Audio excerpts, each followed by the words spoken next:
Olá, tudo certo? Eu sou o professor Henrique Pessoa e Português no Ar está no ar hoje para falar sobre ortoepia, ortoépia, como queiram, e prosódia. Ortoepia vem do grego e significa a união dos termos ortos, cujo significado é correto, e epos, palavra. Já a prosódia, termo pros, significa verso, e é a parte da linguística que estuda a entonação, o ritmo, a entonação das palavras.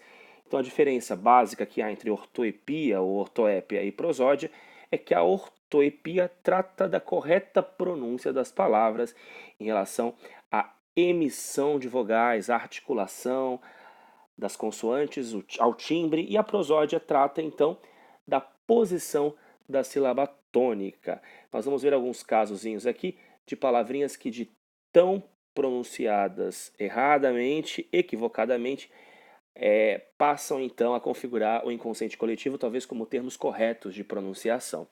Não é? Vamos então aqui aos exemplos. É bom dizer que quando existe um equívoco em relação à pronunciação correta do termo, se for um erro de ortoepia, dá-se o nome de cacoepia.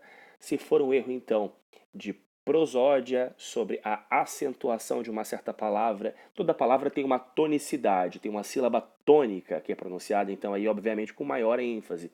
Quando existe esse equívoco, dá-se o nome, então, de silabada. Vamos ver aqui as palavrinhas hoje que eu separei, curiosas, para esse nosso primeiro podcast, que é a palavra. Como você pronuncia essa palavra? Esse adjetivo de dois gêneros cujo significado é aquele que não cede ou aquele que não se abala diante das súplicas e rogos, o ser inflexível, o ser implacável, ou ainda, em se tratando de leis, disse sobre aquilo cujo rigor, severidade não pode ser amenizado. A palavra, então, é inexorável. A pronunciação correta do termo é essa, inexorável. Por exemplo, o tempo é inexorável, a morte é inexorável.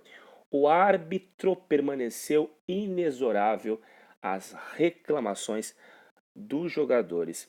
Esse equívoco aí de ortoepia é um equívoco muito comum, as pessoas erram com frequência e dizem inexorável. Eu já vi jornalista famoso cair nessa armadilha da língua. Outro termo também bastante interessante é o verbo distinguir. O trema nunca existiu sobre a sílaba guir, do termo distinguir. Obviamente que o trema é um sinal diacrítico que não faz mais parte do nosso sistema ortográfico. Porém, mesmo com a saída do trema, nenhuma palavra que o recebia antes sofreu modificação quanto à sua pronunciação.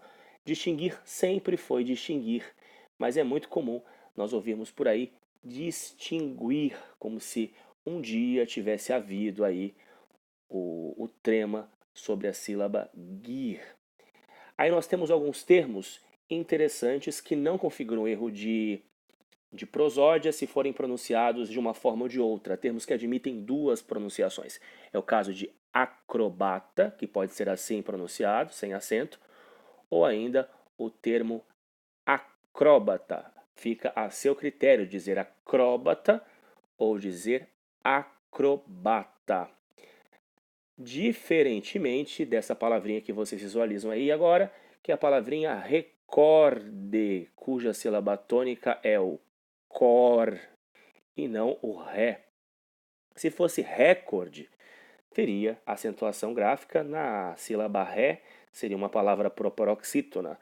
Nesse caso, não é uma palavra paroxítona, cuja tonicidade então recai aí sobre a segunda sílaba, que é o cor, recorde. Diga sempre assim, ele bateu o recorde e nunca ele bateu o recorde. Tudo bem? Português no Ar volta ao ar com mais dicas em breve para vocês. Um abraço e até logo.